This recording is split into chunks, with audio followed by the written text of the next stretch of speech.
Hello everyone, আমাদের আজকের আরেকটি নতুন ভিডিওতে আপনাদের সকলকে ওয়েলকাম। আজকে আমরা ডাব্লিউবি এসএসসি এসএলএসটি এডুকেশনের যে 10 দিনের কমপ্লিট সিলেবাস করার যে চ্যালেঞ্জটা নিয়েছি সেটার আজকে আরেকটা ইউনিট নিয়ে আমরা আজকে আলোচনা করব। সেটা হচ্ছে guidance in education and impact of mass media on education, অর্থাৎ শিক্ষার দিক নির্দেশনা এবং শিক্ষার উপর গণমাধ্যমের প্রভাব। যদি চ্যানেলটা এখনো সাবস্ক্রাইব না করে থাকেন তাহলে দয়া করে সাবস্ক্রাইব করে দেবেন, এবং যদি ভিডিওটি লাইক করে থাকেন তাহলে প্লিজ লাইক বাটনটি ক্লিক করে দেবেন। অ্যান্ড আপনি আপনার বন্ধুদের সঙ্গে এটি শেয়ার করতে পারেন, এবং যদি এরকম টাইপের ভিডিও আরও দেখতে চান অথবা এইটি সম্পর্কে যদি আর কিছু মন্তব্য থেকে থাকে তাহলে প্লিজ আমাদের কমেন্ট বক্সে কমেন্ট করে জানাবেন। তো আমরা শুরু করছি। সবার প্রথমে আমরা পড়ব যে গাইডেন্স এবং কাউন্সিলিং কি, ঠিক আছে? তারপর আমরা জানবো যে সেটার এডুকেশনের গুরুত্বটা কি। তো সবার ফার্স্টে গাইডেন্স অ্যান্ড কাউন্সিলিং এর মধ্যে একটা মিনিমাল পার্থক্য রয়েছে, ঠিক আছে? গাইডেন্স হচ্ছে নির্দেশনা দান, ঠিক আছে, যেটা যে কোনো ব্যক্তি যে কোনো সময় করতে পারে, মানে যে কোনো সময় যে কোনো ব্যক্তি গাইডেন্স দিতে পারে। যেমন as a teacher say guidance দিতে পারে, বা আমাদের থেকে যদি বয়স্ক কেউ হয় তারা আমাদেরকে যেরকম গাইডেন্স দেয়, বা সেটা পিয়ার গাইডেন্সও হতে পারে যে আমরা আমাদের কোনো বন্ধু আমাদেরকে একটা বিষয় নিয়ে আলোচনা করছে বা বিষয় নিয়ে আমাদেরকে একটা দিক নির্দেশনা দিল। কোনো একটা প্রবলেম নিয়ে আমি তাদের কাছে গেলাম এবং তারা আমাকে সেই প্রবলেমটা সলিউশন দিচ্ছে, সেটা যে কোনো ব্যক্তি হতে পারে, সেটা হচ্ছে গাইডেন্স, ঠিক আছে? কাউন্সিলিং কি? কাউন্সিলিং কিন্তু এখানে একটা প্রফেশনাল ব্যাপার চলে আসছে, ঠিক আছে? এখানে একটা প্রফেশনাল ইন্টারাকশনের কথা বলা হচ্ছে, যেখানে কিন্তু কোনো এক্সপিরিয়েন্স ছাড়া সে কিন্তু কাউন্সিলিং করাতে পারবে না। সে তাকে, যে কাউন্সিলর হবে মানে যে অ্যাকচুয়ালি কাউন্সিলিংটা করবে, তাকে যথেষ্ট অভিজ্ঞ হতে হবে, তাকে শিক্ষিত হতে হবে, তাকে এই বিষয়টাকে নিয়ে যথেষ্ট গভীরে জানতে হবে। তবে গিয়ে আমরা বলতে পারি যে সে কাউন্সিলিং করতে পারে, ঠিক আছে? এবার এই ক্ষেত্রে সাইকোলজিস্ট এবং সাইকিয়াট্রিস্ট দুটো ভাগ রয়েছে। সেটা এখানে লেখা নেই, সেটা আমি জানি না কত কেউ জানে, বাট অনেকেই হয়তো জেনে থাকবেন যে সাইকোলজিস্ট হচ্ছে তারা যাদের কাছে তারাও সাইকোলজি নিয়ে পড়াশোনা করেছে, কিন্তু তাদের কাছে আমরা যখন যাই তখন তারা আমাদেরকে সেই প্রবলেমগুলো কি করে সলিউশন করতে হবে সেটার জন্য একটা গাইডেন্স দেয়, বা সেই বিষয়টাকে নিয়ে বিষয়ে আলোচনা করে, বা আমাদের বিভিন্ন রকম থেরাপি দেয়। কিন্তু সাইকিয়াট্রিস্ট যদি বলে থাকি, এনাদের কাছে এক্সট্রা যে অধিকার থাকে সেটা হচ্ছে যে কি করে মেডিসিন প্রেসক্রাইব করতে হয়।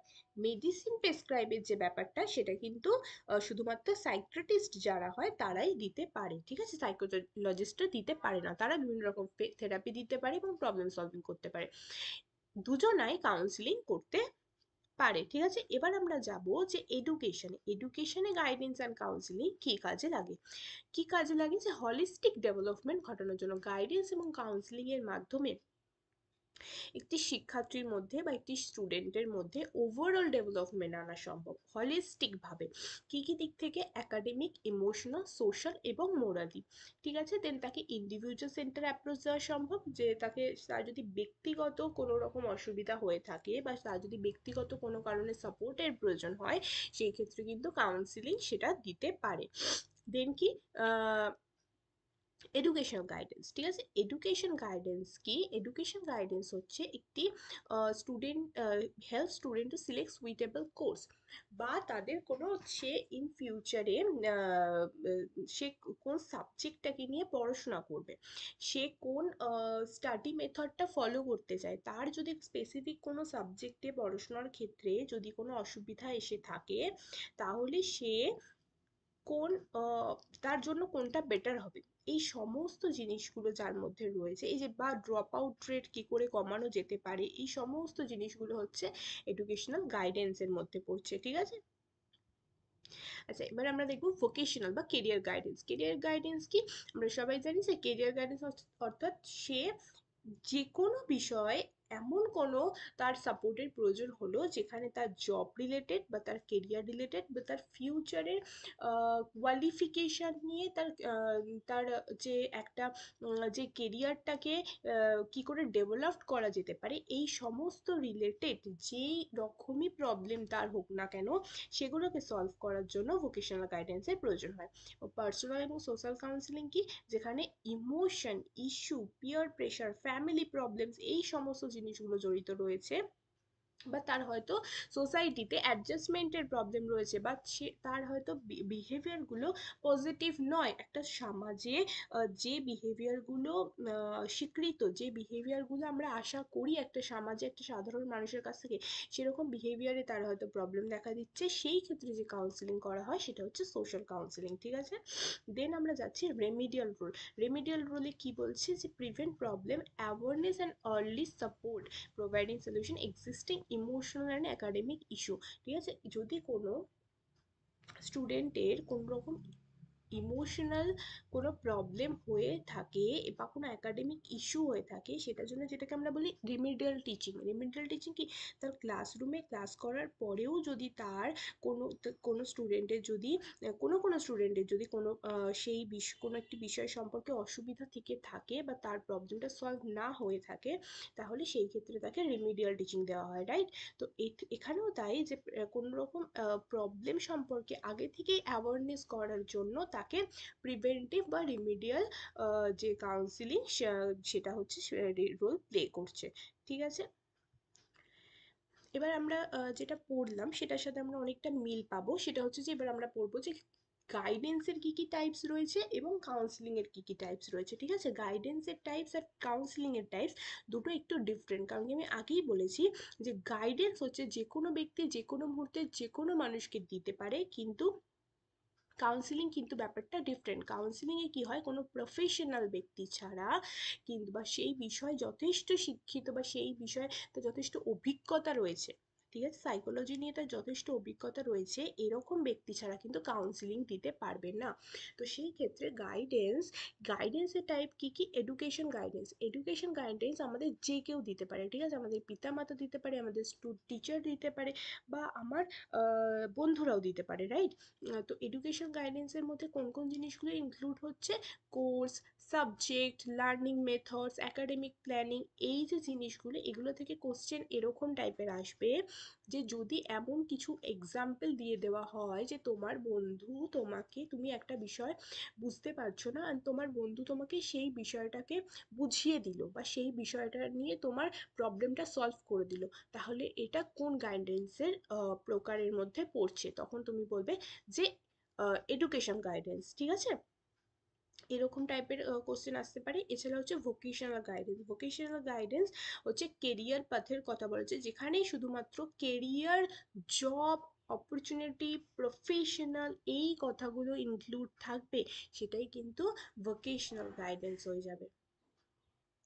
এবার আমরা জানবো যে পার্সোনাল গাইডেন্স কি। ঠিক আছে, পার্সোনাল গাইডেন্সে কি বলা হচ্ছে, যে যখন তোমার কোনো ইমোশনাল প্রবলেম হচ্ছে বা সোশ্যাল প্রবলেম হচ্ছে বা তোমার সেলফ কনফিডেন্স হচ্ছে বা তোমার ভেতরে কোনো অ্যাংজাইটি হচ্ছে, ফ্যামিলি ইস্যু হচ্ছে, যেই জিনিসগুলো আমাদের সরাসরিভাবে কোনো কোনো প্রফেশনের সাথে বা কোনো রকম ব্যক্তির সাথে জড়িত নয়, এই প্রবলেমগুলো একান্তই আমার ব্যক্তিগত, সেই প্রবলেমগুলোর ক্ষেত্রে পার্সোনাল গাইডেন্সের প্রয়োজন হয়ে থাকে। ঠিক আছে, এরপর আসছে কি সোশ্যাল গাইডেন্স। সোশ্যাল গাইডেন্স কি বলছে, aims of helping student as a social environment. Social এনভায়রনমেন্টে এসে যদি কোনো এমন কোনো প্রবলেমের কারণে সোশ্যাল অ্যাডজাস্টমেন্টের ক্ষেত্রে প্রবলেম দেখা যায়, তার বিহেভিয়ারে প্রবলেম দেখা যায়, তার সোশ্যালি কোঅপারেট করতে বা সোশ্যালি ইন্টারাক্ট করতে অসুবিধা হয়ে থাকে, সেই ক্ষেত্রে সেই শিক্ষার্থীটির যে গাইডেন্সের প্রয়োজন হবে সেটা হচ্ছে সোশ্যাল গাইডেন্স। ঠিক আছে,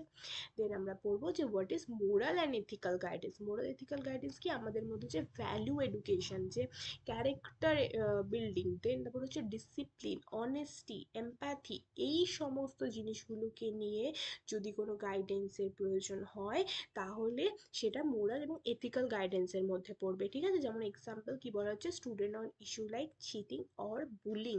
ঠিক আছে, এই যে চিটিং অর বুলিং তাকে করা হচ্ছে, এটা কিন্তু মোরাল এবং এথিক্যাল গাইডেন্সের মধ্যে হচ্ছে। কারণ কাদের এখানে গাইডেন্সের কাদের প্রয়োজন রয়েছে? যারা এই বুলিটা করছে।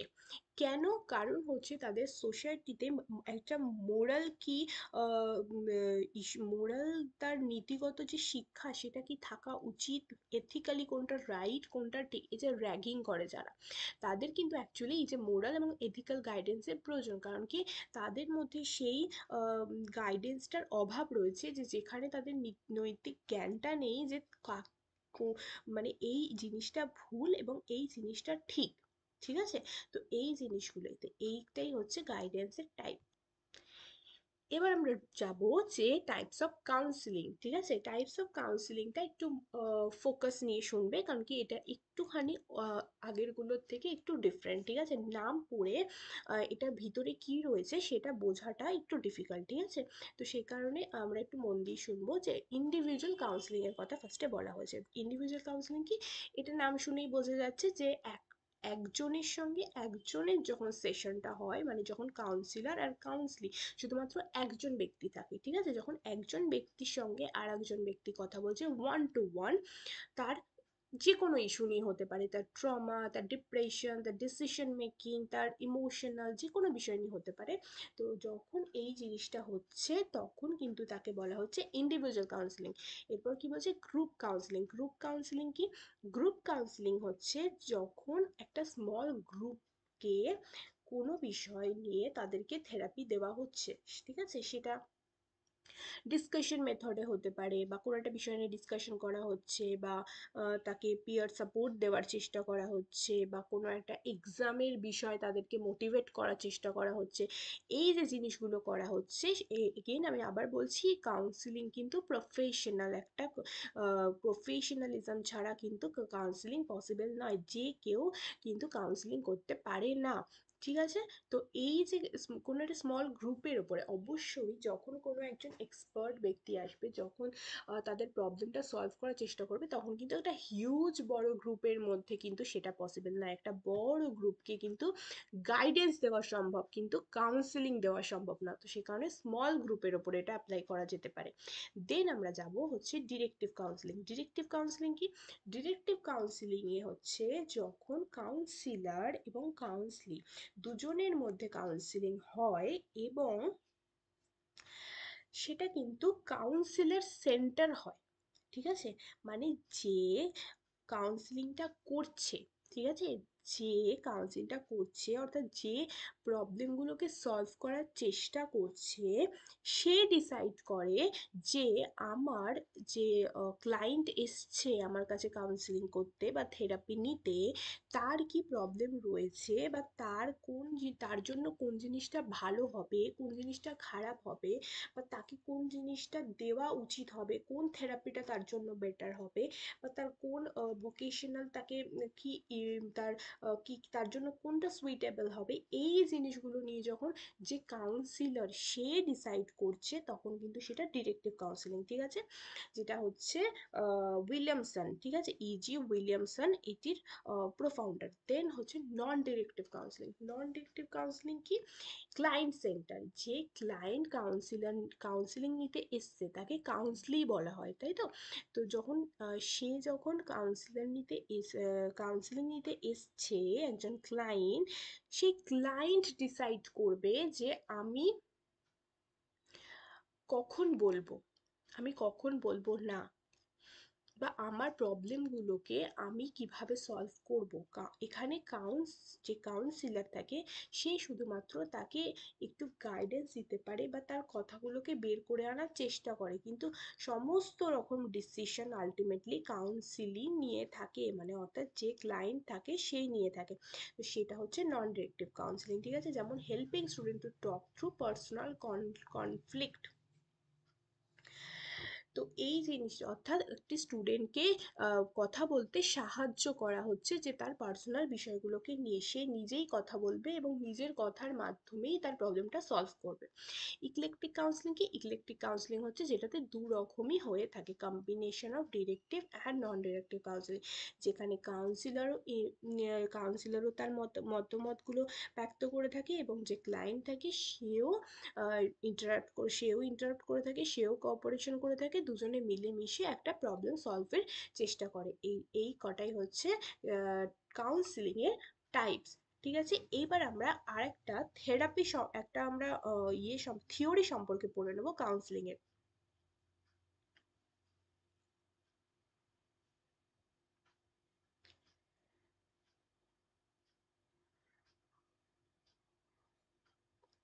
আচ্ছা, এবার আমরা যে থিওরিটা নিয়ে পড়বো সেটা হচ্ছে র্যাশনাল ইমোটিভ বিহেভিয়ার থিওরি। ঠিক আছে, এটা সরাসরি তোমাদের সিলেবাসে নেই, বাট এক্সাম পার্সপেক্টিভ দিয়ে এটা খুব ইম্পর্টেন্ট। ঠিক আছে, যেখানে বলা হচ্ছে যে people are not distributed by event themselves but by the way they interpret the event. ঠিক আছে, তো এই যে এই কাউন্সিলিংটার সম্পর্কে আগে বলে দিই, তারপর আমি বলছি যে এই থেরাপিটা কি করে দেওয়া হয়। ঠিক আছে, এটাকে এবিসি মডেল বলা হয়। ঠিক আছে, এটা হচ্ছে অ্যালবাস এলিস, এটার যে প্রোফাউন্ডার ছিলেন তার নাম। দেন হচ্ছে এখানে ফার্স্টে হচ্ছে অ্যাক্টিভেটিং ইভেন্ট করা হয়, যেখানে something happened in your environment, অর্থাৎ যে ক্লায়েন্ট আসে তার লাইফে কিছু একটা ঘটেছে এবং সে কিছুতে একটা বিশ্বাস করছে এবং তার ফলে একটা কনসিকুয়েন্সেস হচ্ছে emotional behaviour response of belief, অর্থাৎ তার বিলিফটা চেঞ্জ হয়ে যাচ্ছে। আমি এক্সাম্পল দিয়ে যখন বোঝাবো তখন আরো বিষয়টা স্পষ্ট হবে। ঠিক আছে, এই থেরাপিতে কি হয়? এই থেরাপিতে ধরা যাক যে একটি ব্যক্তি অর্থাৎ একটি ক্লায়েন্ট, হ্যাঁ, কাউন্সিলিং এর জন্য এলো। কেন? তার হয়তো একদিন বাইকে কোনো একটা অ্যাক্সিডেন্ট হয়েছে। ঠিক আছে, তারপর থেকে, অর্থাৎ এই যে অ্যাক্টিভেটিং ইভেন্ট, ঠিক আছে, কিছু একটা ইভেন্ট হচ্ছে তার অ্যাক্সিডেন্টটা হচ্ছে একটা ইভেন্ট। ঠিক আছে, তার একদিন একটা অ্যাক্সিডেন্ট হয়েছে এবং তার একটা বিলিফ জন্মেছে যে সে যখনই গাড়ি চালাবে তার অ্যাক্সিডেন্ট হবে। ঠিক আছে, তার ফলে সে কি করছে, সে আর বাইরে বেরোতে পারছে না, মানে সে আর বাইক চালাতে পারছে না। তখন সে কাউন্সিলিং এর জন্য এসছে যে তার এই প্রবলেমটা কি করে সলভ করবে। তখন কাউন্সিলরের কি কাজ হবে, যে তার এই যে ইরেশনাল যে একটা থিঙ্কিং তৈরি হয়েছে, যেটা বাস্তবের সঙ্গে কোনো সম্পর্ক নেই, এটা কি আদৌ সত্যি কথা যে বাইকে একদিন অ্যাক্সিডেন্ট হয়েছে বলে তার রোজ হবে? এটা তো ইরেশনাল জিনিস না।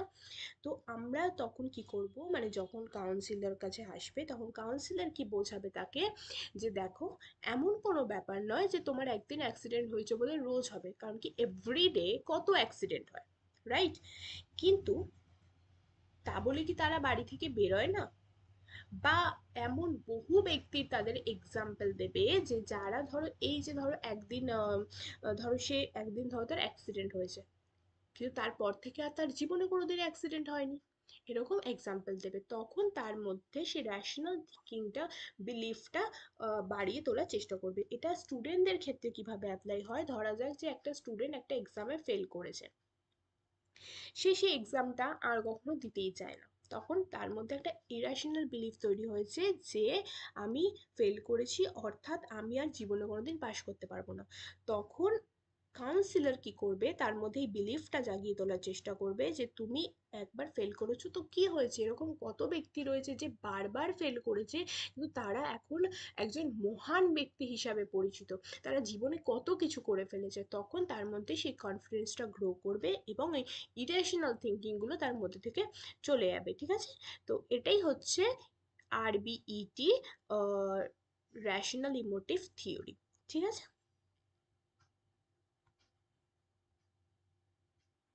আচ্ছা, এবার আমরা পড়বো যে tools of guidance and counselling এর টুলস গুলো কি কি রয়েছে।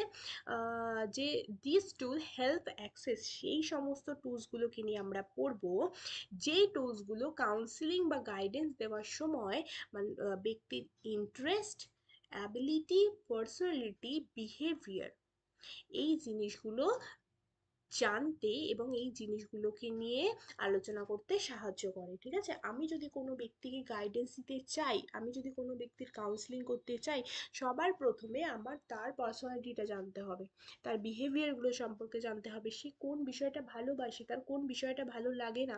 আমি যদি তাকে যে বিষয়টা ভালো লাগে না সেই বিষয়টাই বারবার করতে বলি তার ভালো হবে বলে, তাহলে সেটা তার উপরে চাপিয়ে দেওয়া হবে। তো এরকম কখনোই কাউন্সিলর করে না। তো কি কি টেস্টের, সাইকোলজিক্যাল টেস্টের কি পারপাস হতে পারে? ইন্টেলিজেন্ট টেস্টের মাধ্যমে আমরা কি হবে, যে আমরা তার আইকিউটা সম্পর্কে জানতে পারবো। আমরা যদি তার আইকিউটা সম্পর্কে জানতে পারি, তাহলে সে কি করতে পারে, তার কতদূর অ্যাবিলিটি রয়েছে সেটা আমরা বুঝতে পারবো।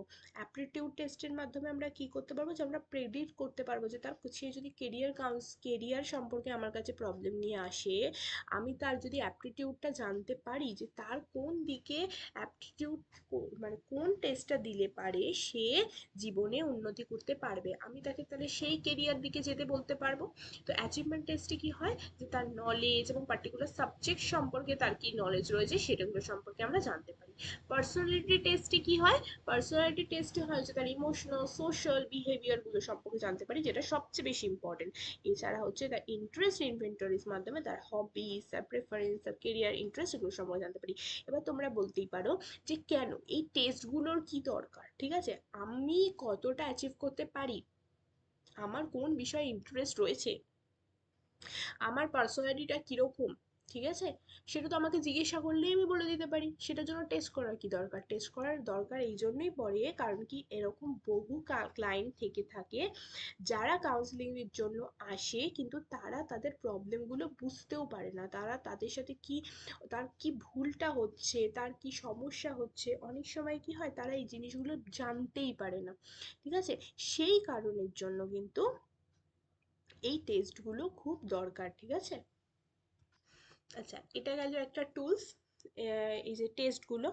এইবার আর একটা টুলস কি, আমরা অবজার্ভ করতে পারি, মানে যে আমার কাছে কাউন্সিলিং করতে এসছে, ধরা যাক যে আমি একটা কাউন্সিলর, তো আমার কাছে যে কাউন্সিলিং করতে এসছে তাকে আমি অবজার্ভ করব, তার বিহেভিয়ার, তার বডি ল্যাঙ্গুয়েজ, ঠিক আছে, সে কিভাবে বসছে, সে কিভাবে কথা বলছে, তার কোন তার যদি যদি বারবার তার হাত পা কাঁপছে কথা বলতে বলতে, ঠিক আছে, বা হয়তো সে চোখটা বারবার বারবার করে চোখের পাতা ফেলছে বা এদিক ওদিক তাকাচ্ছে, আমরা তার থেকে অনেক কিছু অবজার্ভ করে অনেক কিছু আমরা ইন্টারপ্রেট ইন্টারপ্রেট করতে পারি, যে আচ্ছা এর এইরকম একটা সমস্যা থাকতে পারে। ঠিক আছে, তো অবজার্ভিং ইজ ভেরি ইম্পর্টেন্ট।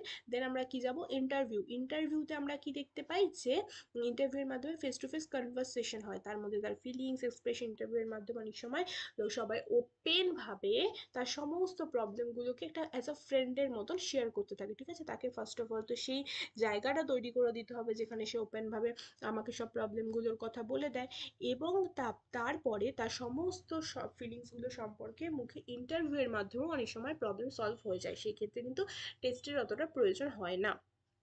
এবার এই ক্ষেত্রে কি হয়, স্ট্রাকচার থাকে, সেমি স্ট্রাকচার থাকে এবং আনস্ট্রাকচার থাকে। সেমি স্ট্রাকচার মানে কি, আমি কি কি ইন্টারভিউ করব সেটা আমি আগে থেকে ঠিক করে রাখবো। সেমি স্ট্রাকচার অর্থাৎ আমি কি কি ইন্টারভিউতে কোশ্চেন করতে চলেছি সেই কোশ্চেনগুলো কিছুটা ঠিক করে রাখবো, এবং কিছুটা আমি জিজ্ঞাসা করব আমার মন থেকে বা সিচুয়েশনের উপর বেস করে, বা তারই অ্যান্সার থেকে আমি কোশ্চেন কিছু জিজ্ঞাসা করব। আর আনস্ট্রাকচার কি, যেখানে আমি একদমই কোনো রকমই প্ল্যান করে রাখবো না, আমি একদম ফ্রি ভাবে তাকে বলতে দেবো এবং আমি ফ্রি ভাবে কোশ্চেন করবো আমার যখন যেটা ইচ্ছা হবে। এরপর কি আসছি, এরপর আসছি আমরা কোশ্চেন নিয়ে। এখানে আমরা কিছু কিছু কোশ্চেন জিজ্ঞাসা করতে পারি, সেটা রিটেন ফর্মে হতে পারে, আমি তাকে হয়তো সে আমার সামনে কথাগুলো বলতে অতটা কমফোর্টেবল হলো না, তখন আমি তাকে হাতে লিখে সেই কোশ্চেনটা দিয়ে দিতে পারি। সেই কোশ্চেনটা যখন সে লিখবে তখন হয়তো সে তার মনের ভাবটা বেশি ভালো করে প্রকাশ করতে পারছে, কারণ কি তার সামনে কেউ নেই। ঠিক আছে, তো তারপরে তার সেই প্রবলেমগুলো আমি পড়ে সেগুলোর প্রবলেমগুলোকে সলভ করার চেষ্টা করতে পারি। ঠিক আছে, কেস স্টাডি কি, কেস স্টাডি আমরা জানি যে একটা ডিটেলস এবং ইন ডেপথ রেকর্ড। ঠিক আছে, কোনো একটা ব্যক্তির ব্যাপারে যদি আমি কেস স্টাডি করতে চাই, তার সমস্ত রকম একদম ডেপথ আমি যত যত রেকর্ড রয়েছে তার শুরু থেকে, মানে তার একদম জন্ম থেকে শুরু করে তার এখনো পর্যন্ত যখন আমার কাছে করতে এসেছে, তার হেলথ সম্পর্কে, তার একাডেমিক সম্পর্কে, তার ফ্যামিলি ব্যাকগ্রাউন্ড, তার চারপাশে কি হচ্ছে, সমস্ত কিছু সম্পর্কে আমরা কিন্তু তার ডিটেলস ইন ডেপথ সমস্ত কিছু চেক করব, সমস্ত কিছু সম্পর্কে জানবো। তার বেসিসে এই ইন ডেপথ এই কেস স্টাডির একটা এক্সাম্পল দেওয়া যেতে পারে যে আমি হয়তো কারোর একটা কোনো একটা ফোবিয়া নিই, ঠিক আছে, কারোর একটা ফোবিয়া রয়েছে এবং সেই ফোবিয়াটাকে নিয়ে আমি তার প্রবলেমটা সলভ করার চেষ্টা করছি, ঠিক আছে, তখন অ্যাজ আ কাউন্সিলার আমার উচিত হবে যে আমি তার সমস্ত ইন ডেপথ জিনিসগুলো আমি জানবো, ইন ডেপথ জিনিসগুলো, যে কোথা থেকে ফোবিয়াটা শুরু হয়েছিল, তার পাস্টে এমন কি ঘটনা ঘটেছিল, তার চাইল্ডহুডে এমন কি ঘটনা ঘটেছিল, বা তার ফ্যামিলিতে কিছু হয়েছিল কিনা, তার ফ্রেন্ড সার্কেলে কিছু হয়েছিল কিনা, কেন তার এই ফোবিয়াটা তৈরি হলো, ইন ডেপথ আমি সব কিছু জানার চেষ্টা করব, ঠিক আছে, that is case study. Then কি সোশিওমেট্রিক টেকনিক, যেখানে social relationship, popularity, peer acceptance এগুলো কীরকম, মানে তার সোশ্যালি তার পরিস্থিতিতে তার অবস্থানটা কোন জায়গায় রয়েছে, সে সোশ্যালি কীরকম, সে সোশ্যালি কি বিহেভ করছে, সে কি আইসোলেট থাকছে, নাকি সে লিডারের মতন ব্যবহার করছে, নাকি সে সবাইকে ডমিনেট করছে, এই জিনিসগুলো কিন্তু আমরা সোশিওমেট্রিক টেকনিক থেকে জানতে পারি, ঠিক আছে। দেন কি কিউমুলেটিভ রেকর্ড কার্ড, যেটা হচ্ছে স্টুডেন্টের academic, physical, emotional, social development এগুলো সম্পর্কে সমস্ত কিছু রেকর্ড থাকে, তো সেটা হচ্ছে কিউমুলেটিভ রেকর্ড কার্ড। আর রেটিং স্কেল কি, রেটিং স্কেল হচ্ছে টিচার এবং counsellor rate student specific trace trait, ঠিক আছে, তার বৈশিষ্ট্যর ভিত্তিতে তাকে হয়তো তাকে তার কনফিডেন্স কীরকম, তার লিডারশিপ কোয়ালিটি কীরকম, ঠিক আছে, তার অ্যাংজাইটি লেভেল কীরকম, ঠিক আছে, এইগুলোর ভিত্তিতে একটা স্কেলের ভিত্তিতে তাকে পয়েন্টস দেওয়া হয়, ঠিক আছে, সেটা হয়তো তার টিচাররা দিতে পারে একমাত্র, বা যাকে সে কাউন্সিলিং করছে সে কাউন্সিলর দিতে পারে, সেগুলো আমি চেক করতে পারি, এর মাধ্যমেও কিন্তু আমরা কাউন্সিলিং করতে পারি, ঠিক আছে, এটা আমার হেল্প করতে পারে কাউন্সিলিং এর ক্ষেত্রে।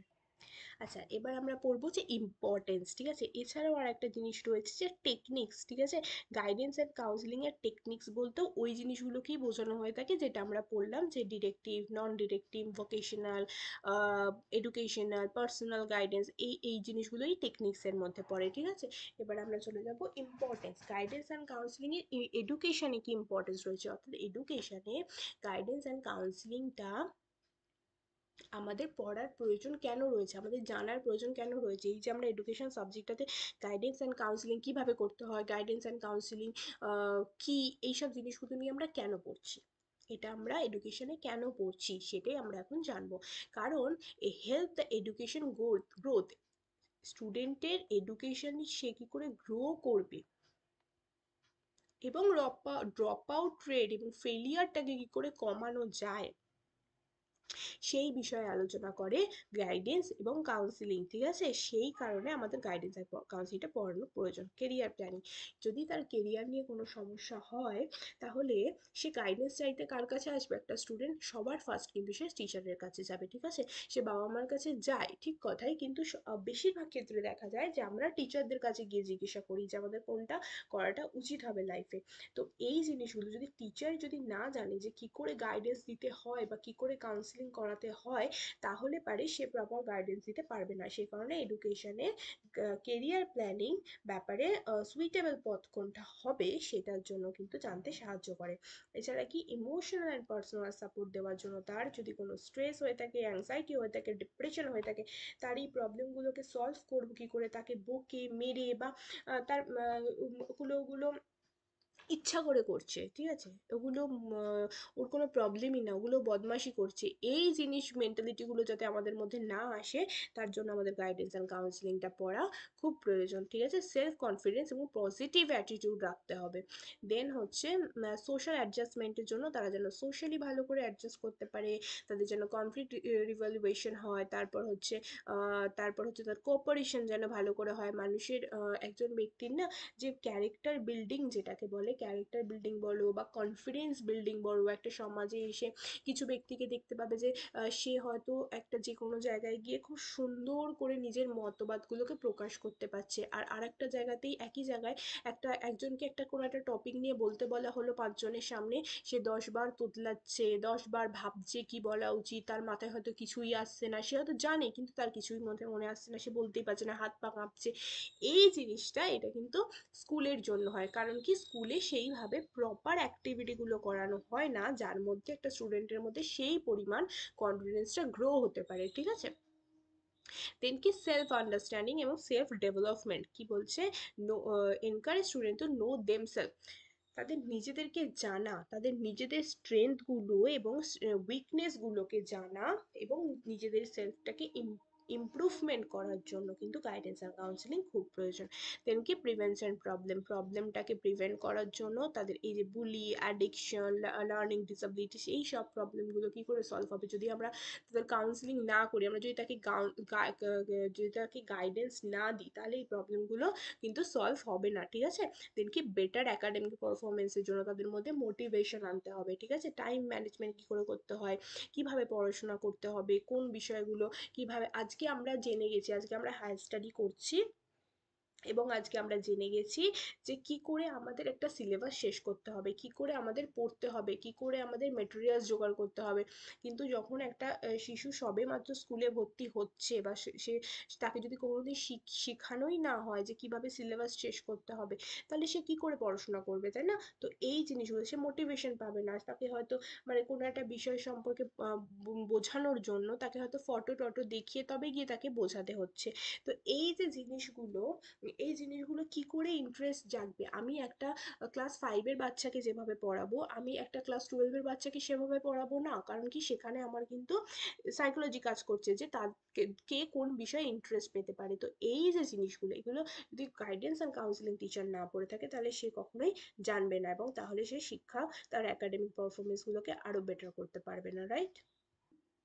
আচ্ছা, এবার আমরা চলে যাব যে মাস মিডিয়া, ঠিক আছে। মাস মিডিয়া বলতে আমরা কোনগুলোকে বুঝি, নিউজ পেপার থেকে শুরু করে, রেডিও থেকে শুরু করে, টেলিভিশন, এই যে আমরা যত রকম সোশ্যাল মিডিয়া ইউজ করছি, তারপরেতে ব্রডকাস্ট, পডকাস্ট, এই সমস্ত জিনিসগুলো, বা আমরা যদি কোনো ব্লগ পড়ছি, আমরা কোনো আর্টিকেলস পড়ছি, এই সমস্ত জিনিসগুলো কিন্তু মাস মিডিয়ার এডুকেশনের মধ্যে ইনক্লুড, ঠিক আছে। কি বলছে, mass media refer to communication tool reach large audience, একটা লার্জ অডিয়েন্সকে কিন্তু কভার করে কে, মাস মিডিয়া। প্রিন্ট মিডিয়া, এবার আমরা সবার ফার্স্টে যে বিষয়টাকে নিয়ে আলোচনা করবো তোমাদের সিলেবাসে রয়েছে, that is print media. Print মিডিয়ার মধ্যে কোনগুলো পড়ছে, যেগুলো কিন্তু শুধুমাত্র ভিজুয়াল, ঠিক আছে, যেগুলো আমরা অ্যাজ আ প্রিন্ট দেখতে পাই, যেমন কি ম্যাগাজিন, বুক, জার্নালস, ঠিক আছে, ফ্রেমপ্লেটস, এই জিনিসগুলো, ঠিক আছে। প্রিন্ট মিডিয়ার আমরা কিছু পজিটিভ এবং নেগেটিভ অ্যাডভান্টেজ ডিসঅ্যাডভান্টেজ করে নেবো। পজিটিভ মিডিয়ার অ্যাডভান্টেজ কি রয়েছে, ডিসইমিশন অফ নলেজ, ঠিক আছে, এর মধ্যে কি হয়, স্ট্রাকচার এবং অথেন্টিক নলেজ তৈরি হয়। দেন হচ্ছে আমাদের কারেন্ট অ্যাফেয়ার্স সম্পর্কে আমরা জানতে পারি এবং জেনারেল নলেজ কিন্তু গঠন হয়। দেন কি এনহ্যান্স রিডিং হ্যাবিট, আমাদের জানি সবাই যে আমরা বুক পড়লে, নিউজ পেপার পড়লে আমাদের একটা খুব ভালো রিডিং হ্যাবিট তৈরি হয়। এছাড়াও আমাদের যে ভোকাবুলারি, যে লার্নিং প্রফিসিয়েন্সি, এই যে আমি কথা বলছি, ঠিক আছে, এই যে আমরা কথা বলছি, যে দেখবে যত বেশি বই পড়ে তাদের কথার বলার ভাষা, আর যে কোনোদিন কোনো বই পড়ে না, ঠিক আছে, জাস্ট নর্মাল, তাদের মুখের ভাষা ভীষণই ভীষণই পাতি, ঠিক আছে, ভীষণই নর্মাল, মানে আমরা এরকম চারপাশে দেখতে পাই, এই এক্সাম্পল গুলো তো ভীষণই বাস্তব, তাই না? যে আমরা দেখেছি যে যারা খুব বেশি পড়াশোনা করে বা যারা খুব বেশি খুব বড় বড় রাইটারের বেশ কঠিন কঠিন ভাষার যে বুকস গুলো রয়েছে সেগুলো পড়ে, তাদের কিন্তু অটোমেটিক্যালি ভোকাবুলারিটা খুব ভালো হয়, ঠিক আছে। তাদের একটা একটা যে কোনো একটা টপিক সম্পর্কে কথা বলতে দিলে, আমি যেই টপিকটা সম্পর্কে, যদি কেউ একজন একদম বই না পড়ে, তার টপিকটা সম্পর্কে যদি 5 মিনিট বলার অ্যাবিলিটি থেকে থাকে, যে সারাদিন বই পড়ে তার কিন্তু একটা টপিক নিয়ে বলার জন্য 1 ঘন্টা যথেষ্ট নয়, ঠিক আছে। তো এই যে reading habit is very important. আমাদের প্রত্যেকের বই পড়া উচিত। এডুকেশনাল অ্যাওয়ারনেস তৈরি হয় যে আমাদের চারপাশে কি হচ্ছে, আমাদের এডুকেশনে কি পলিসি চলছে, স্কলারশিপের ব্যাপারে, এক্সাম কীরকমভাবে হবে বা হচ্ছে, এই সমস্ত জিনিসগুলো সম্পর্কে কিন্তু আমরা জানতে পারি, ঠিক আছে। সাপ্লিমেন্টারি লার্নিং কি বলছে, magazine extra learning materials beyond টেক্সটবুকের বাইরে গিয়েও কিন্তু আমরা যদি ম্যাগাজিন এবং নিউজ পেপার পড়ি, আমরা কিন্তু আরও এক্সট্রা জিনিসপত্র শিখতে পারি সেই জিনিসগুলো থেকে, যেগুলো আমাদের কিসে কাজে লাগে, প্রজেক্ট ওয়ার্কের ক্ষেত্রে, অ্যাসাইনমেন্টের ক্ষেত্রে, ডিবেট প্রেজেন্টেশনের ক্ষেত্রে। যারা যত বেশি নিউজ পেপার, বুকস, ম্যাগাজিন এই জিনিসগুলো পড়ে থাকছে, তাদের কিন্তু ডিবেটের প্রিপারেশন খুব ভালো। যে কোনো একটা টপিক দিয়ে দিলে তারা কিন্তু সেটা এগেনস্টেই হোক বা সেটা সাপোর্টেই হোক, ঝট করে অনেকগুলো কথা বলে দিতে পারবে, রাইট। তো তারপর কি বলছে, মোরাল এবং সোশ্যাল ভ্যালু, ঠিক আছে। মোরাল এবং সোশ্যাল ভ্যালু আমাদের মধ্যে গঠিত হয়, এথিক্যাল, কালচারাল, সোশ্যাল মেসেজ, এই জিনিসগুলো কিন্তু প্রিন্ট মিডিয়ার মাধ্যমে গঠন হয়, ঠিক আছে। এছাড়া হচ্ছে ভ্যালু এডুকেশনও তৈরি হয়। দেন কি ডিস্টেন্স এডুকেশনে কি বলা হচ্ছে, print media is a vital open distance learning system, যেখানে কি ইগনু, এনআইওএস, ঠিক আছে, এই এই এই জিনিসগুলো কিন্তু আমরা প্রিন্ট মিডিয়া হিসেবে পেয়ে থাকি। ইগনুতে যারা পড়াশোনা করে তাদের কিন্তু প্রিন্ট হিসাবে দিয়ে দেওয়া হয়, ঠিক আছে। তো সেটার কথা এখানে বলা হচ্ছে, ডিস্টেন্স এডুকেশনের ক্ষেত্রেও কিন্তু আমাদের প্রিন্ট মেটেরিয়াল খুব ইম্পর্টেন্ট। আচ্ছা, এবার আমরা কয়েকটা ডিসঅ্যাডভান্টেজ পড়ে নেবো। ডিসঅ্যাডভান্টেজে কি বলছে, মিস ইনফরমেশন এবং বায়াসড কন্টেন্ট থাকতে পারে, কতটা এর অথেন্টিসিটি রয়েছে সেটা নিয়ে কিন্তু একটা সন্দেহ চলেই আসছে। দেন হচ্ছে ডিস্ট্রাকশন অফ কোর কারিকুলাম, আমরা কোনো একটা ম্যাগাজিন বা এন্টারটেনমেন্ট পারপাস কিছু একটা পড়তে গিয়ে এতটাই ইন্টারেস্টিং হয়ে গেল, সেটার ক্ষেত্রে কিন্তু হয়তো আমাদের কিছু লার্নিং হচ্ছে, কিন্তু আমাদের টেক্সট বুকটাও তো ঠিক ততটা ইম্পর্টেন্ট না। ওটা পড়তে গিয়ে এত যদি সময় নষ্ট হয়ে যায়, বা ওটা অনেকটা সময় ধরে পড়লাম, তারপর আমার আর পড়ার সময়টাই হলো না বা পড়ার ইচ্ছাটাই হলো না, তো সেই জায়গায় দাঁড়িয়ে কিন্তু ডিস্ট্রাকশন হতে পারে। দেন কি ল্যাঙ্গুয়েজ ব্যারিয়ার হতে পারে, আমি স্কুলে হয়তো বাংলায় একটা পড়ছি এবং আমি সারাদিন ইংলিশে কোনো একটা ম্যাগাজিন পড়ছি, সেখানে কিন্তু আমার একটা ল্যাঙ্গুয়েজ ব্যারিয়ার হতে পারে। আর একটা জিনিসও হতে পারে যে আমরা হয়তো অনেক প্রিন্ট মিডিয়া এরকম থেকে থাকে যেখানে হয়তো খুব ইন্টারেস্টিং বা খুব লার্নফুল জিনিসপত্র রয়েছে, কিন্তু সেটা হয়তো এমন একটা ল্যাঙ্গুয়েজে রয়েছে যেটা আমি কখনো পড়িনি, বা মানে অথবা হিন্দি, ইংলিশ এবং বাংলার বাইরে হয়তো কোনো একটা ল্যাঙ্গুয়েজে রয়েছে, সেক্ষেত্রে কিন্তু আমরা ল্যাঙ্গুয়েজ ব্যারিয়ার হয়ে যাচ্ছে। যদিও বা এই এই যে ক্যারেক্টারিস্টিক্সটা, মানে নেগেটিভ ক্যারেক্টারিস্টিক্সটা, এটা এখন খুব একটা প্রযোজ্য না, বিকজ আমাদের সবার গুগল ট্রান্সলেট রয়েছে, রাইট।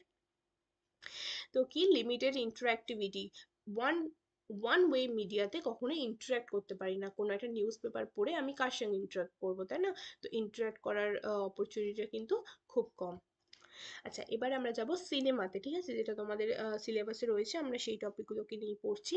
তো আমরা যাব হচ্ছে সিনেমা অফ অন এডুকেশনে। সিনেমাতে কি কি হয়, যে আমরা অডিও ভিজুয়াল, ঠিক আছে, দুটো মিডিয়ামেই আমরা এই জিনিসটা দেখতে পারি এবং শুনতে পারি। তারপর হচ্ছে কি বলছে, পজিটিভ ইম্প্যাক্ট কি রয়েছে, এটা audio visual learning simplifies complex topic, ঠিক আছে। এমন অনেক কমপ্লেক্স টপিক থাকে, I mean moral of education যেটাকে আমরা বলি, যে একটা আমাদের অনেক এডুকেশন থাকে যে জিনিসগুলো আমরা সিনেমার মাধ্যমে খুব ইজিলি বুঝতে পারি। বা আমি আরেকটা জিনিস এক্সাম্পল দিতে চাই, সেটা হচ্ছে যে আমি এরকম অনেক মুভি দেখেছি যেগুলো কোনো একটা উপন্যাস আছে, ঠিক আছে, কোনো একটা বিভূতিভূষণের উপন্যাস বা শরৎচন্দ্রের উপন্যাস, সেই উপন্যাসগুলোতে লেখাগুলো হয়তো অনেক বেশি জটিল, ঠিক আছে। একটা সাধারণ মানুষ, ঠিক আছে, যে হয়তো অত গভীরে কখনো পড়াশোনা করেনি বা তার হয়তো বুকস পড়তে খুব একটা ভালোও লাগে না, সে কিন্তু ওই জিনিসগুলো থেকে বঞ্চিত হচ্ছিল, কিন্তু যখন সে মুভিটা দেখে নিল তখন কিন্তু সে ওটার ব্যাপারে জানতেও পারলো, সে বুঝতেও পারলো, সে দেখতেও পারলো, সে ওটাকে অনুভব করতে পারলো। তো তারপরে কি হলো, যে যে কমপ্লেক্স যে একটা জিনিস ছিল তার জন্য কিন্তু ওটা সিম্পল হয়ে গেল, ঠিক আছে। দেন হচ্ছে ভ্যালু এডুকেশনে কি হয়, ভ্যালু এডুকেশনে মোরাল, এথিক্যাল এবং কালচারাল ভ্যালুগুলো কিন্তু, এগুলো কিন্তু আমাদের সিনেমার মাধ্যমে অনেক তৈরি হয়, যদিও বা এটার নেগেটিভ সাইডই অনেক বেশি। যেমন কি মুভির এক্সাম্পল কি দেওয়া হয়েছে, যে তারে জামিন পার এবং চক দে ইন্ডিয়া, ঠিক আছে, এই মুভিগুলো দেখে আমাদের এথিক্যাল এবং মোরাল ভ্যালু খুবই ইম্পর্টেন্ট। কিছু কিছু মুভি থাকে যে মুভিগুলো আমাদের সত্যি দেখা উচিত, তাহলে কিন্তু আমি, এমন কিছু মুভি রয়েছে, যাই হোক আমি সেটার নাম নিতে চাই না, কিন্তু সেই মুভিগুলোর কথা কিন্তু এখানে বলা হচ্ছে না, ঠিক আছে। যাই ট্রেন্ডিং এ চলবে তাই যে আমাদের দেখে ফেলতে হবে বা সেটা দেখেই যে আবার ট্রেন্ড থাকতে হবে লাইফে, এরকম কিন্তু কোনো মানে নেই, ঠিক আছে। দেন আমরা কি বলছি, encourage and creativity, obviously creativity তৈরি হয় যখন আমি কাউকে দেখছি ক্রিয়েটিভিটি করতে, তখন কিন্তু আমাদের যখন দেখছি আমরা কিছু করতে, তখন কিন্তু আমাদের সেই জিনিসগুলো করতে ইচ্ছা করতে পারে। যেরকম কেউ একটা ফিল্ম, খুব সুন্দর একটা মুভি বানিয়েছে দেখে আমারও কিন্তু সেখান থেকে একটা ফিল্ম মেকিং এর আইডিয়া আসতে পারে, ঠিক আছে। দেন হচ্ছে ইনক্রিজ অ্যাওয়ারনেস। অ্যাওয়ারনেস ইনক্রিজ হয়, এবং অ্যাওয়ারনেস অর্থাৎ এমন এই যে আহ, নারীদের উপর অত্যাচার, চাইল্ড লেবার, হ্যাঁ, জেন্ডার ইনইকুয়ালিটি, এই জিনিসগুলো কিন্তু আমাদের অ্যাওয়ারনেস তৈরি হয় মুভির মাধ্যমে। এই জিনিসগুলো মানে আমাদের চারপাশে কতটা খারাপ অবস্থায় রয়েছে সেটা কিন্তু আমরা সেগুলোকে নিয়ে আমরা জানি, কিন্তু সেগুলোকে নিয়ে আমরা অত ভাবি না। কিন্তু যখন আমরা ভিজুয়ালি দেখি, সেইটা দেখে যখন আমাদের কষ্ট হয়, তখন কিন্তু আমরা অনুভব করতে পারি যে সত্যি যে আমাদের এখনো কতটা পিছিয়ে রয়েছে এবং কত কিছু এখনো আমরা জানি না। এই যে অ্যাওয়ারনেস গুলো তৈরি হচ্ছে মুভির মাধ্যমে। দেন কি মোটিভেশন এবং ইন্সপায়ার হই, যেমন কি super 30, the man who knew infinity, sorry আমি এই মুভিটা দেখিনি, বাট সুপার 30 দেখেছি। যাই হোক, সুপার 30 দেখে আমরা মোটিভেশন এবং ইন্সপায়ার হয়েছি। দেন হচ্ছে ইমপ্রুভস ল্যাঙ্গুয়েজ স্কিলে তো ডেফিনেটলি ইমপ্রুভ হয়, কিন্তু সেটাও ডিপেন্ড করছে যে তুমি কোন মুভি দেখছো তার উপরে, ঠিক আছে। নেগেটিভ ইম্প্যাক্ট আমরা পড়ে নিই, যে এই প্রমোশন, যেটা বলছিলাম যে promotion of violence and wrong values, ঠিক আছে, ড্রাগস নিচ্ছে বা আনহেলদি রিলেশনশিপে রয়েছে, এই সব জিনিসগুলো কিন্তু বেশি দেখা যায়, ঠিক আছে। তো তোমাকে ডিসাইড করতে হবে যে তুমি কোন মুভিটা তোমার জন্য ভালো এবং কোন মুভিটা তোমার জন্য খারাপ, যার জন্য ট্রেলার বলে একটা জিনিস হয়ে থাকে, ঠিক আছে। তো ট্রেলার দেখার পরেই তোমাকে ডিসাইড করতে হবে যে কোনটাতে কিন্তু রং ভ্যালু রয়েছে, সেই মুভিগুলো কিন্তু আমরা অ্যাভয়েড করব, ঠিক আছে। ডিস্ট্রাকশন অফ স্টাডিজ, ঠিক আছে, ডিস্ট্রাকশন আসতে পারে মুভি দেখতে ভালো লাগে বলে, সারাদিন দেখে গেলে ডিস্ট্রাকশন আসবেই। দেন কি বলছে, ডিস্ট্রাকশন আনরিয়ালিস্টিক এক্সপেকটেশন আসতে পারে, ঠিক আছে, এমন কিছু ফলস হোপ তৈরি করা হলো যে এখানে কেউ কোনো একটা মুভি হয়তো দেখলাম যে সে বিদেশে যাচ্ছে, সে ঘুরছে, সে আনন্দ করছে, বিশাল কিছু করে ফেলছে, বা সে হয়তো এরকম একটা লাইফস্টাইল লিড করছে, সেটা দেখে কিন্তু আমাদের আনরিয়ালিস্টিক এক্সপেকটেশন তৈরি হচ্ছে, যেটা কিন্তু এই মুহূর্তে করা পসিবল নয়, যার জন্য আমরা ডিপ্রেশনে চলে যাচ্ছি, ঠিক আছে, যেটা সোশ্যাল মিডিয়া থেকেও হচ্ছে। দেন কি কালচারাল কালচারাল ডিলিউশন, যেখানে হচ্ছে একটা লস অফ কালচারাল ডিলিউশনে হচ্ছে। কেউ যদি সারাদিন হলিউডের মুভি দেখতে থাকে, আমাদের ইন্ডিয়ান সম্পর্কে বা আমাদের বাংলা মুভি সম্পর্কে বা আমাদের বাঙালির কালচার সম্পর্কে সে কিছুই দেখছে না, সে সারা দিন হলিউডের সিরিজ দেখে যাচ্ছে, হলিউডের মুভি দেখে যাচ্ছে, তাদের কালচারের এফেক্ট কিন্তু তার উপরে পড়বে, এবং আমাদের লোকাল যে কালচার সেগুলো কিন্তু লুপ্ত হয়ে যাবে আস্তে আস্তে, তাই না। ল্যাক অফ সুপারভিশন অর্থাৎ guidance of teacher and parents, student May miss interpret message of films. যদি ছোটবেলাতে সে যদি এমন কোনো মুভি দেখে যেখানে খুব খারাপ কিছু দেখানো হচ্ছে, ভায়োলেন্স দেখানো হচ্ছে, সেখানে তখনও পর্যন্ত তার বোধটাই তৈরি হয়নি যে তার জন্য কোনটা ঠিক কোনটা ভুল, সেখানে কিন্তু সে মিস ইন্টারপ্রেট হয়ে যেতে পারে। তখন কিন্তু টিচার এবং স্টুডেন্টের টিচার এবং প্যারেন্টসের সেটা কিন্তু দায়িত্ব যে আমার সন্তান যেন এরকম কিছু মুভি না দেখে, সেটা কিন্তু তাদের দায়িত্ব। এবার আমরা পড়বো যে রেডিও। রেডিও সম্পর্কে আমরা জানি যে এটা হচ্ছে সবচেয়ে oldest most accessible mass media, যেটা প্রত্যেকটা মানুষের বাড়িতে একটা টাইমে ছিল, এবং সেটা সবচেয়ে বেশি অ্যাক্সেসেবল ছিল। আর সেটা হচ্ছে কিন্তু এটা শুধুমাত্র অডিও অনলি মিডিয়াম, ঠিক আছে, যেখানে কিন্তু শুধুমাত্র শোনা যায়, না দেখা যাবে, না ওটাকে না ওটাকে দেখা যাবে, না ওটাকে সঙ্গে কমিউনিকেট করা যায়, ঠিক আছে। তো সেটা শুধুমাত্র অডিও শোনা যায়। তো এটার পজিটিভ সাইডগুলো কি হচ্ছে, এটা একটা ওয়াইড রেঞ্জ কিন্তু, হ্যাঁ, যেখানে হচ্ছে মিলিয়ন অফ স্টুডেন্ট একসাথে একটা ক্লাস করতে পারে বা একটা বিষয় সম্পর্কে জানতে পারে। বিশেষ করে রুরাল এরিয়া, যেখানে একদম রুরাল এরিয়া, যেখানে একদমই নেটওয়ার্ক পৌঁছায়নি, ঠিক আছে, প্রপার লাইটটা পর্যন্ত পাওয়া যায় না, বা যেখানে টিউব লাইট নেই, ইলেকট্রিসিটি নেই, সেই সমস্ত জায়গায় কিন্তু এই রেডিও খুব সহজেই পৌঁছে যেতে পারে। এটা খুব কস্ট এফেক্টিভ, যেই কারণে এটা সবচেয়ে বেশি আমাদের অ্যাক্সেসেবল ছিল একটা টাইমে। সেই কারণটা হচ্ছে এটা খুব কস্ট এফেক্টিভ, ঠিক আছে, এবং education programme can be delivered low কস্টে এডুকেশন ডেলিভার করা যেতে পারে এর মাধ্যমে। ডিস্টেন্স লার্নিং এর ক্ষেত্রে তো এই এআইআর যে ব্রডকাস্ট যে চ্যানেলগুলো রয়েছে, যেখানে ইগনু, এনআইওএস, এইগুলো ইনক্লুড রয়েছে, সেখানে কিন্তু ওপেন স্কুলিং বা ডিস্টেন্স এডুকেশনে কিন্তু রেডিও প্রোগ্রাম অ্যাভেলেবেল আছে, ঠিক আছে। লাইফ লং লার্নিং হয় এর মাধ্যমে, এবং কি অ্যাডাল্ট এডুকেশন, লিটারেসি মিশন, এবং অ্যাওয়ারনেস প্রোগ্রাম কিন্তু আমরা রেডিওর মাধ্যমে করতে পারি। এছাড়া হচ্ছে ল্যাঙ্গুয়েজ এবং লিসেনিং স্কিল, ঠিক আছে, এর মাধ্যমেও কিন্তু আমাদের শোনার যে ক্ষমতা, ঠিক আছে, আমাদের যে মন দিয়ে কনসেন্ট্রেশন দিয়ে শোনার ক্ষমতা, এখন কি আমরা একটা জিনিস একটুখানিও মিস করে দিলে আমরা বারবার ওটাকে পিছিয়ে নিয়ে গিয়ে বারবার ওটাকে বারবার বারবার করে শোনার মতন ক্ষমতা রয়েছে। কিন্তু আগেকার দিনে ভাবো যে যখন তারা রেডিও দেখতো তখন যেটা বলছে, নিউজ বলছে বা কোনো একটা ঘটনা বলছে বা স্টোরি বলছে, তারা এতটাই কনসেন্ট্রেশন দিয়ে শুনতে পারতো যে তাদের মানে মালুমই হতো না যে ওটা চলে গেলে আর শুনতে পাবো না। ঠিক আছে, তারা এতটাই মন দিয়ে শুনতো যে তারা ওটাকে গল্পের মতন বলে দিতে পারতো। ওটা আমি এরকম আমার নিজের লাইফে এক্সাম্পল এরকম হয়েছে যে রেডিওতে এতটাই কনসেন্ট্রেশন দিয়ে যারা রেডিও শুনে শুনে অভ্যাস, আমার এরকম এক্সপিরিয়েন্স হয়েছে যে যে রেডিও শুনছে একজন আর আমি এরকম শোনার চেষ্টা করেছি, আমি প্রপার ওদের ল্যাঙ্গুয়েজই বুঝতে পারছি না, বিকজ এতটা আওয়াজ আসছে, এতটা নয়েজ আসছে, আমাদের একদম ক্লিন ভয়েস শুনে অভ্যস্ত না। তো সেই ক্ষেত্রে দাঁড়িয়ে ওরকম হচ্ছে, বাট আমি বুঝতেই পারছি না যে কি বলার চেষ্টা করছে, বাট যে অ্যাকচুয়ালি শুনে অভ্যস্ত তিনি কিন্তু আমাকে একদম ক্লিয়ারলি বলে দিল যে কি বলতে চাইছে। ঠিক আছে, তো এই যে জিনিসগুলো এগুলো কিন্তু রেডিওর মাধ্যমে সম্ভব হয়ে থাকে। দেন হচ্ছে সাবজেক্ট বেসড প্রোগ্রাম।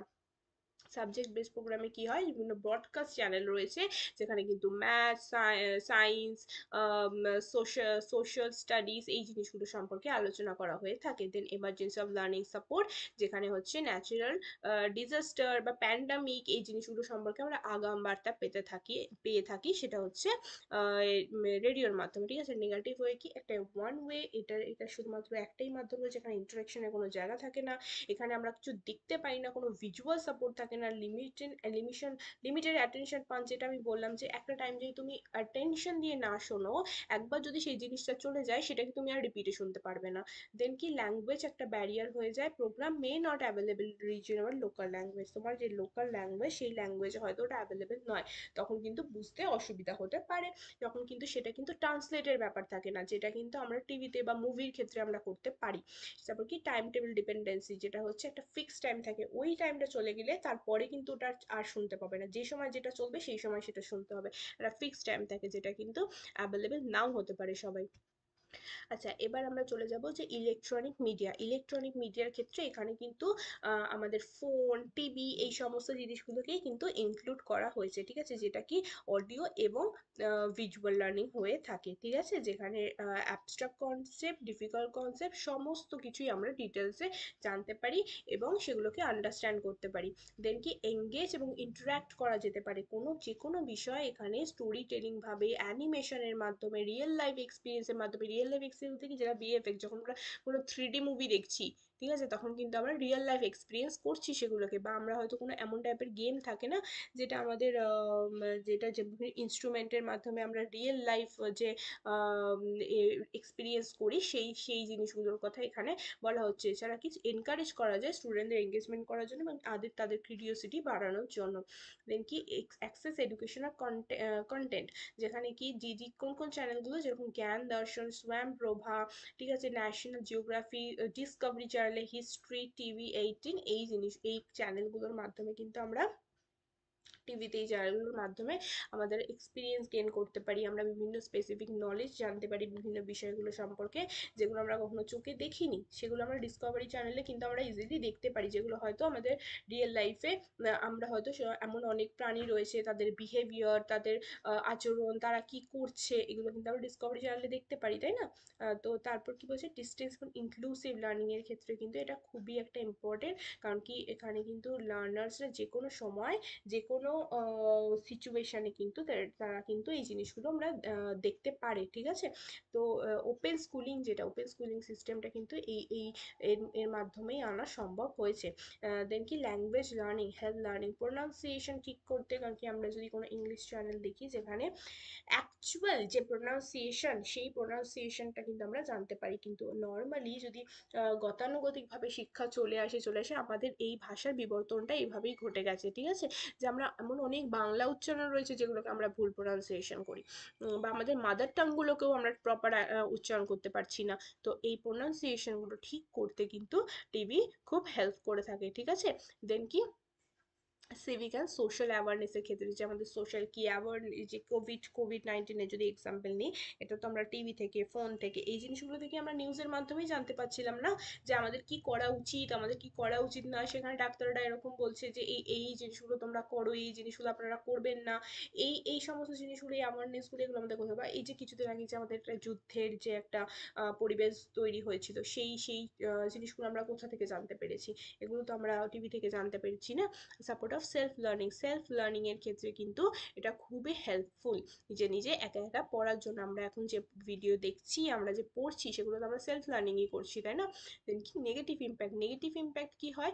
ডিস্ট্রাকশন আর অ্যাডিকশন হয়ে যেতে পারে। এগুলো এতটাই ইন্টারেস্টিং, এতটাই এন্টারটেইনিং যে আমাদের খুব সহজেই ডিস্ট্রাকশন চলে আসতে পারে। স্ক্রিন অ্যাডিকশন, যেটা আমাদের মোস্ট অফ দ্য ব্যক্তির ক্ষেত্রে হয়ে যাচ্ছে, যে আমাদের স্ক্রিন টাইমটা এত বেশি বেড়ে যাচ্ছে যে আমাদের চোখের প্রবলেম স্টার্ট হচ্ছে, ঠিক আছে?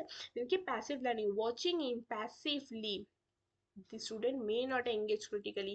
এখানে কিন্তু টিভিতে কিন্তু কি হয়, সোশ্যাল মিডিয়ার ক্ষেত্রে এটা হয় না, কিন্তু টিভিতে কি হয়, তারা কিন্তু প্রপার পার্টিসিপেট করতে পারে না, তারা শুধুমাত্র জিনিসগুলো দেখতেই থাকে। দেন কি quality of credibility issue, then কি not all educational content accurate as or appropriate. এখানে কি হয়, সমস্ত টিভির ক্ষেত্রেই মেন যে প্রবলেমটা হয়, সেখানে কিন্তু যে কোনো চ্যানেলে যা কিছু চলছে, সেখানে কিন্তু ডিসাইড করার কিছু নেই যে তুমি, তোমার বয়স কত আর তুমি সেই জিনিসটা দেখতে পারবে। যেটা কিন্তু আমাদের ইউটিউবে রয়েছে যে এই বয়সের মধ্যে হলে এই কন্টেন্টগুলো দেখা যাবে না, কিন্তু টিভিতে কিন্তু সেই জিনিসগুলো হয় না। টিভিতে যে কোনো এজের মানুষ যে কোনো কিছু দেখছে, কিন্তু সে হয়তো, তার জন্য হয়তো সেই জিনিসটা সেই মুহূর্তে দেখাটা উচিত নয়, ঠিক আছে? সেই বা যখন সিনেমা দিতে যায়, এরকম অনেক সিনেমায় শোনা যায় যে আফটার 18 ছাড়া এই মুভিটা দেখা পসিবল নয়। তো টিভির ক্ষেত্রে কিন্তু এই বাধ্যবাধকতা নেই, সেই মুভিটাই যখন আবার টিভিতে আসছে তখন সবাই দেখছে। অদ্ভুত ব্যাপার। যাই হোক, হেলথ ইস্যু, এবার হেলথ ইস্যুর মধ্যে কি বলা হচ্ছে যে excessive screen time can lead to I strain, যেটা বলছিলাম যে অতিরিক্ত স্ক্রিন টাইম বেড়ে যাওয়ার পরে আই স্ট্রেন তৈরি হচ্ছে, ল্যাক অফ ফিজিক্যাল অ্যাক্টিভিটি তৈরি হচ্ছে। সারাদিন বসে বসে টিভি দেখার ফলে তাদের কিন্তু ফিজিক্যাল অ্যাক্টিভিটি একদম হচ্ছে না, বা চোখের মধ্যে বেশি প্রেশার পড়ার পরে তাদের ব্রেনে এফেক্ট পড়ছে, এবং তারপরে স্লিপিং প্রবলেমস হচ্ছে। রিডিউস হিউম্যান ইন্টারাকশন, টিভিতে যখন তুমি সারাদিন টিভি দেখবে, টিভি দেখতে দেখতে দেখতে দেখতে তখন কিন্তু তোমার আর মনে হবে না যে আমি সারাদিন আজকে খেলা করছি না, আমার বন্ধু নেই। যখন তুমি টিভি দেখছো না, যখন তুমি একা একা বসে রয়েছো, তোমার হাতে কোনো কাজ নেই, কোনো কিছু নেই, বা শুধু একটা বই পড়ছো, তখন কিন্তু তোমার ইচ্ছা করবে যে দুটো মানুষের সঙ্গে কথা বলি। কিন্তু যখন তোমার টিভি দেখতে থাকবে, যখন তোমার চারপাশে এত এন্টারটেনমেন্ট রয়েছে, এত চ্যানেল রয়েছে, তখন কিন্তু তোমার সেই যে গ্যাপটা রয়েছে সেটা কিন্তু মালুম হবে না, ঠিক আছে? তো এই এই জিনিসগুলো কিন্তু আমরা ডিসঅ্যাডভান্টেজ হিসেবে দেখতে পারি। আচ্ছা, দেন কনক্লুশনে কি বলছে, যে electronic media, especially television, has transformed education by making it more accessible, engaging and diverse. সেটা তো অবশ্যই, সেটা তো আমরা কখনোই ডিনাই করতে পারবো না যে এটা অনেক বেশি অ্যাক্সেসেবল, এটা অনেক বেশি এঙ্গেজ করে রাখে, এবং এটা অনেক বেশি ডাইভার্স হয়, অর্থাৎ বৈচিত্র্যপূর্ণ হয়ে থাকে। It's must be use wisely in balance. যদি আমরা এটাকে ভালো করে ব্যালেন্স করে ইউজ করতে পারি, তাহলে এটা আমাদের খুবই অ্যাপ্রোপ্রিয়েট হবে। টিচার এবং প্যারেন্টসরা play a key role guidance student to select appropriate role. যদি স্টুডেন্ট, টিচাররা বা প্যারেন্টসরা যদি আমাদের যে আমাদের যে শিশুরা রয়েছে তাদেরকে যদি প্রপার গাইড করে দেয় যে এই চ্যানেলগুলো তোমার জন্য অ্যাপ্রোপ্রিয়েট, তুমি এগুলো দেখতে পারো, এই চ্যানেলগুলো, এই জিনিসগুলো তুমি দেখতে পারো না, বা স্ক্রিন টাইমের একটা প্রোডাক্টিভিটি তৈরি করে দেয় যে এই টাইমটুকু টিভি দেখবে, এইটুকু টাইম তুমি খেলা করবে, তাহলে কিন্তু এই ডিসঅ্যাডভান্টেজগুলোকে আমরা ওভারকাম করতে পারি। তো এই ছিল তোমাদের guidance in education and impact of mass media of education. সিলেবাসে যা যা ছিল মোটামুটি আমরা সবই কমপ্লিট করে ফেলেছি। এর পরের দিন আমরা আবার একটা নতুন ইউনিট নিয়ে আলোচনা করব। যদি চ্যানেলটা সাবস্ক্রাইব না করে থাকেন, প্লিজ সাবস্ক্রাইব করে দেন। অ্যান্ড হচ্ছে, যদি if you like this video, please please please like করে দেবেন। এবং আপনাদের সঙ্গে দেখা হচ্ছে আমাদের নেক্সট ভিডিওতে। Thank you.